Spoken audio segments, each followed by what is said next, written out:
Hello. चलिए कुछ questions आपको बताते हैं जो बोर्ड में लिखने कैसे हैं वो देखिएगा। पहला विद्युत फ्लक्स। देखिए क्वेश्चन नंबर जब आता है ना, लिखने का तरीका पर ध्यान दे। लिखने का तरीका बहुत अलग होना चाहिए। कोई भी टॉपिक आता है तो उसका हेडिंग सारा कैपिटल में लिखना है। फिर से वंस मोर, कोई भी टॉपिक आता है तो उसका पूरा हेडिंग इंग्लिश में लिखना है। हेडिंग के नीचे एक लाइन खींच देना है, ठीक है। आप क्वेश्चन का नंबरिंग लिख देना है, ठीक है। अब इसके नीचे जो उसका स्टार्ट करना है, विद्युत फ्लक्स क्या है? इलेक्ट्रिक फील्ड और एरिया वेक्टर का डॉट प्रोडक्ट है। तो dot product of electric field and area vector, क्षेत्र विद्युत क्षेत्र और क्षेत्रफल सदिश का बिंदु गुणनफल हमारा क्या होता है? विद्युत फ्लक्स होता है। तो अब विद्युत फ्लक्स का यहाँ फाई ई हो जाएगा। तो इलेक्ट्रिक फील्ड और एरिया वेक्टर का क्या है? डॉट प्रोडक्ट है। और A dot B A B cos theta होता है, तो ई डॉट एस क्या हो जाएगा? E S cos theta. इसका एस आई मात्रक निकालते हैं तो क्या? न्यूटन मीटर स्क्वायर पर कूलम होता है। और इसका क्या होता है? नॉर्मल है। ये इलेक्ट्रिक फील्ड है। नॉर्मल इलेक्ट्रिक फील्ड के बीच जो एंगल होता है वो थीटा होता है। फिगर भी यहाँ बनाना जरूरी है। तो क्या होता है विद्युत फ्लक्स? क्या होता है वो भी सुनिएगा। विद्युत फ्लक्स जो होता है, विद्युत क्षेत्र और क्षेत्रफल सदिश का बिंदु गुणनफल होता है। और यह एक अदिश राशि है क्योंकि इसमें किसी प्रकार का दिशा नहीं होता है। सुन लीजिए, लिखना कैसा है वो भी सुन लीजिए परफेक्ट तरीके से। विद्युत क्षेत्र एवं क्षेत्रफल सदिश का बिंदु गुणनफल ही विद्युत फ्लक्स होता है। यह एक सदिश राशि है। यह किसी दिए गए क्षेत्र से गुजरने वाली विद्युत क्षेत्र रेखाओं की संख्या को दर्शाता है। फिर से देखो, लिखने के लिए फिर से बोल देते हैं, फिर समझाएंगे इसको। किसी क्षेत्र से संबंधित विद्युत क्षेत्र एवं उसके क्षेत्रफल सदिश का बिंदु गुणनफल विद्युत फ्लक्स कहलाता है। यह एक अदिश राशि है। यह किसी क्षेत्र से गुजरने वाली विद्युत क्षेत्र रेखाओं की संख्या को दर्शाती है। चलिए, तो लिखने के लिए हो गया आपको। चलिए लिखना ये समझा देते हैं क्या है, ये समझा देते हैं। यहाँ पर देखिए, समझा दे क्या है, लिखना कैसे है। विद्युत फ्लक्स जो होगा फाई ई, इलेक्ट्रिक फील्ड और एरिया वेक्टर के डॉट प्रोडक्ट के बराबर होगा। फ्लक्स किसके किसके बराबर होगा? इलेक्ट्रिक फील्ड और एरिया वेक्टर के डॉट प्रोडक्ट के बराबर होगा, ठीक है। तो जो A dot B A B cos होता था, ई डॉट एस क्या हो जाएगा? ई एस कॉस हो जाएगा। एस आई मात्रक निकालना है तो एस आई मात्रक आप कई बार निकाल के बता भी दिए आपको। न्यूटन मीटर स्क्वायर पर कूलम याद करके रखिएगा। यहाँ पर एन मतलब नॉर्मल हो जाएगा। ई मतलब इलेक्ट्रिक फील्ड। इलेक्ट्रिक फील्ड और नॉर्मल के बीच में कौन दिखाना है? थीटा। तो यहाँ पर फाइनल रूप से विद्युत क्षेत्र और क्षेत्रफल सदिश का बिंदु गुणनफल ही क्या होता है? विद्युत फ्लक्स होता है। और ये बताता है कि किसी सतह से कितना लाइन गुजरता है। जिस सतह से जितना लाइन ज्यादा गुजरेगा, उस सतह से विद्युत फ्लक्स का जो वैल्यू होगा उतना ही क्या होगा? ज्यादा होगा। तो चलिए फाइनल अटेम्प्ट। इलेक्ट्रिक फील्ड यानी विद्युत क्षेत्र और क्षेत्रफल सदिश का बिंदु गुणनफल हमारा विद्युत फ्लक्स होता है। इसमें दिशा नहीं है, इसलिए एक अदिश राशि है। और ये किसी सतह से गुजरने वाली किसकी संख्या को दर्शाता है? विद्युत क्षेत्र रेखाओं की संख्या को दर्शाता है। चलिए नेक्स्ट। अब दूसरा आ गया हमारा। दूसरा ये हमारा आ गया इलेक्ट्रिक इलेक्ट्रिक फील्ड इंटेंसिटी, विद्युत क्षेत्र की तीव्रता। तो चले पहले हिंदी में इसको बोल देते हैं, इसका हिंदी क्या होगा उसके बाद इसको समझाएंगे। कैसे लिखा गया उत्तर लिखना है। ग्रुप में इसको भेज देते हैं, आपको लिख के हमको भेजना है। लिखना कैसे है ये भी इंपॉर्टेंट है ना, तो उसमें नंबर कट जाएगा। साफ एक्यूरेट बोले हैं, बिहार टॉपर लोग ऐसे ही लिखते हैं। फिर देखिए इसको हिंदी बोल देते हैं। किसी विद्युत क्षेत्र में उपस्थित किसी विद्युत क्षेत्र में उपस्थित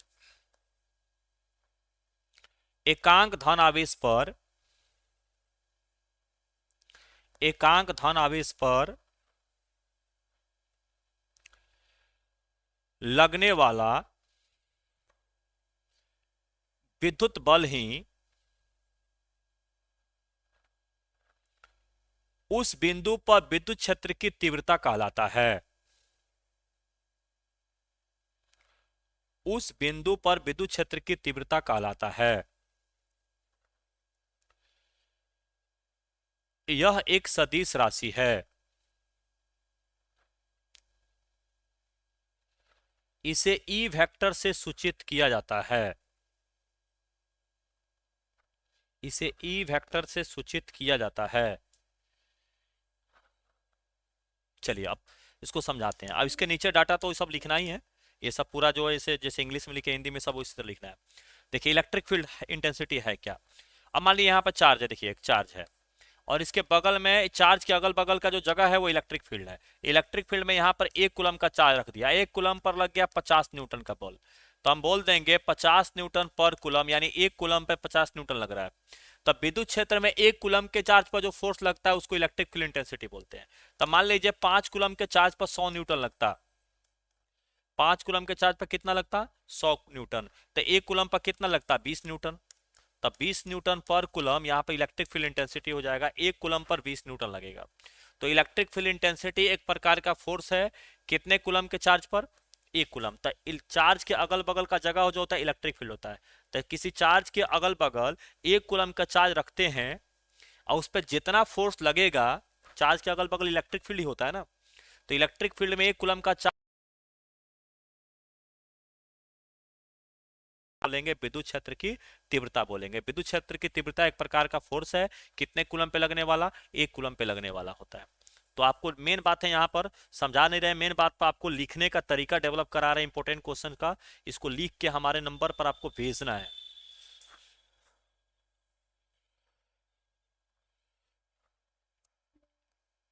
क्लियर हो गया क्वांटिटी। नेक्स्ट नेक्स्ट हो गया कैपेसिटेंस, धारिता। सबका जगह हेडिंग लिखना है ना, हेडिंग आप कैपिटल में ही सबका रखिए, हेडिंग पूरा फुल कैपिटल अच्छा रहता है। कैपेसिटेंस,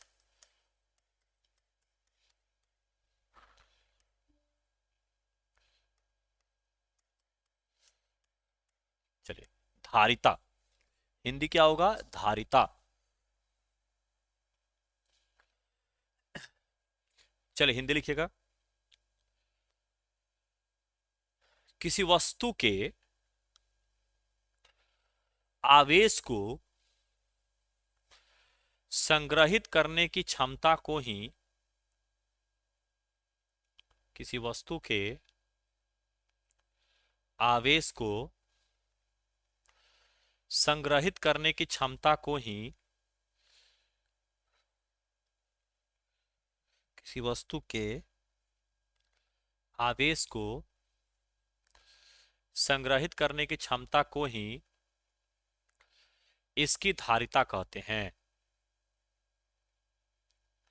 किसी वस्तु के आवेश को संग्रहित करने की क्षमता को ही इसकी धारिता कहते हैं।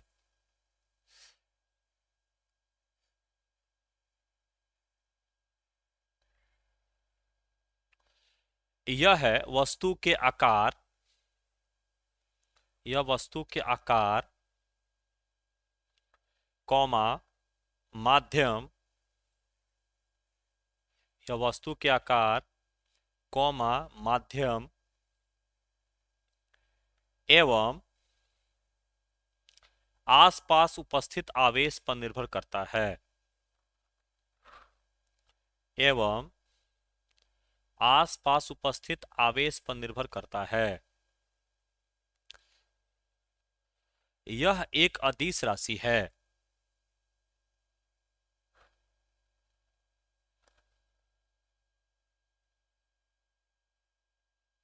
यह एक अदिश राशि है।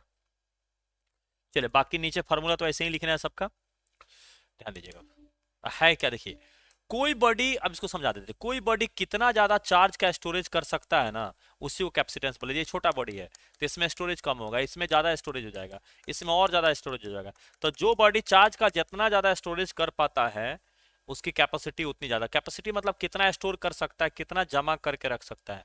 कैपेसिटी का मतलब कितना जमा कर सकता है। तो कैपेसिटेंस का मतलब उसके पास कितना ज्यादा स्टोरेज है, तो जो जितना ज्यादा स्टोरेज कर सकता है उसका कैपेसिटेंस उतने क्या होता है, ज्यादा होता है। कैपेसिटेंस से पता चलता है कि उसका स्टोरेज कितना है। ठीक है, जमा करने की शक्ति होती है। बाकी नीचे यही सब लिखना है, ये सब जो है नीचे आप उतार सकते हैं स्क्रीनशॉट करके। चलिए, पोटेंशियल ग्रेडियंट, विभव प्रवणता, विभव प्रवणता।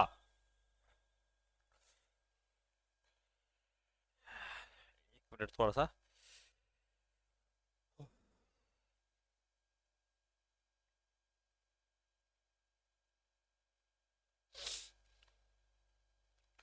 बोलते बोलते थोड़ा हालत खराब हो जा रहा है।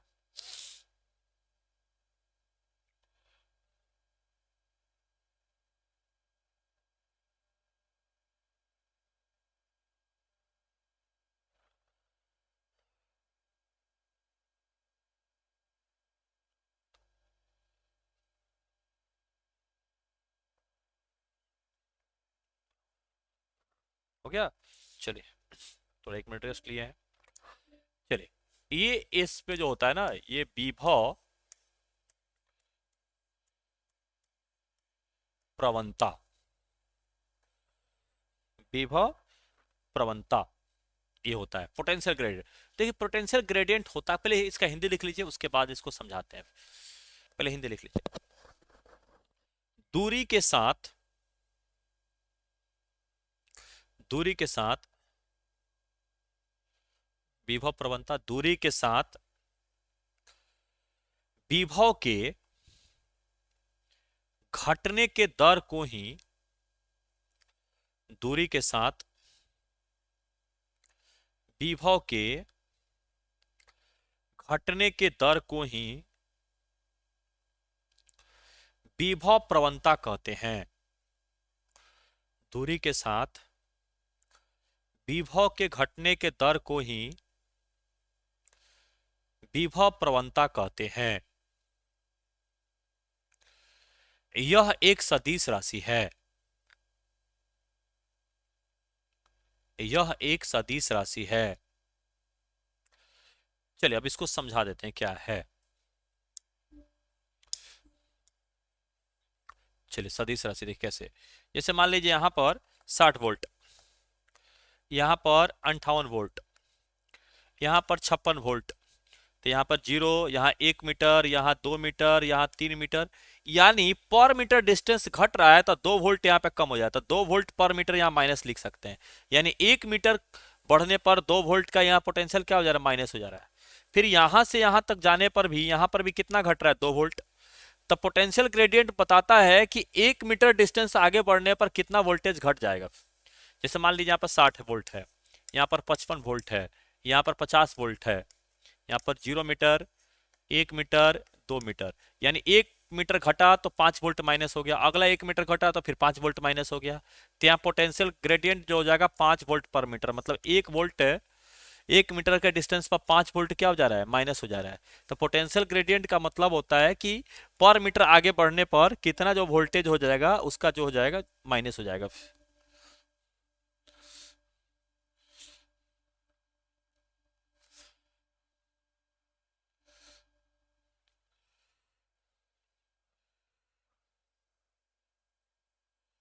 चलिए इसको अब अगला पॉइंट पाते हैं, अंतिम इसका। चलिए अगला अंतिम, डायपोल मोमेंट, द्विध्रुव आघूर्ण, डायपोल मोमेंट, द्विध्रुव आघूर्ण, द्विध्रुव आघूर्ण, इसे लिखा जाता है द्विध्रुव आघूर्ण। सब कैपिटल में लिखना है इसको, इंग्लिश में लिखना होगा तो द्विध्रुव आघूर्ण। हिंदी में भी लिखना है तो इंग्लिश में हेडिंग दे दीजिएगा, उसका हिंदी में भी हेडिंग दीजिए, दोनों मिला के हेडिंग दीजिएगा। बाकी यहाँ हिंदी लिख लीजिएगा, नीचे इंग्लिश डाल दीजिएगा। द्विध्रुव आघूर्ण लिखने का तरीका देखिए, जहाँ फिगर बनाना है, जहाँ फॉर्मूला लिखना है, वो देखिए कितना बढ़िया सजा सजा के बता रहे इस चीजों को। देखिएगा, किसी एक आवेश का परिमाण, किसी एक आवेश का परिमाण एवं उनके बीच के दूरी के किसी एक आवेश का परिमाण एवं उनके बीच के दूरी के गुणनफल को ही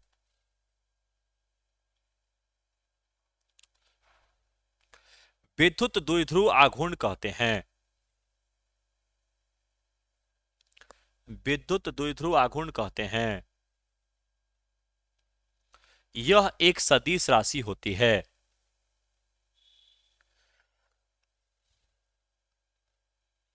यह एक सदिश राशि होती है।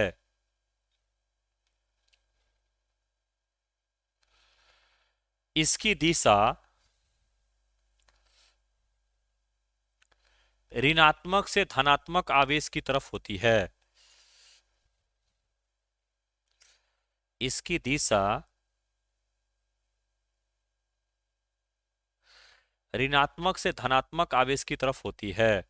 बाकी नीचे का डाटा सिमिलर होगा सब। जब देखिए इसमें समझा देते हैं। इसमें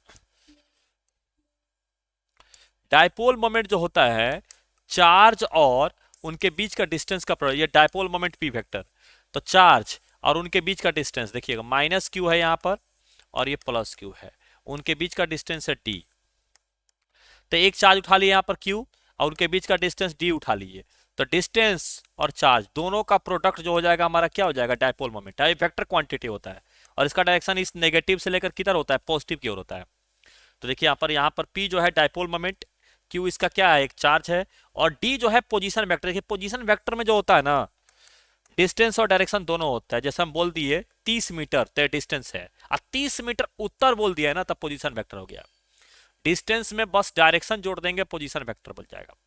8 किलोमीटर ये केवल डिस्टेंस है, और 8 किलोमीटर पश्चिम बोल देंगे ना, तब पोजीशन वेक्टर हो जाएगा। खाली इसके ऊपर से तीर हटा देंगे तो डिस्टेंस हो जाएगा।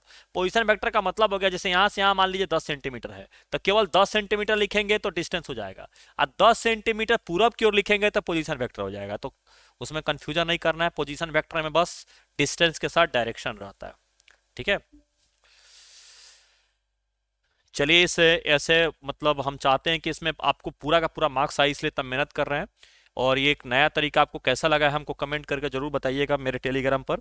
ठीक है, चलिए इस 5 क्वेश्चंस को खत्म करते हैं। फिर अगला में भी ऑप्टिक्स का 5 क्वेश्चन, फिर मॉडर्न का 5 क्वेश्चन। ये पहला राउंड है, फिर दूसरे राउंड में भी कुछ क्वेश्चन और करेंगे, और इसको पीडीएफ बना के ग्रुप में डाल देते हैं।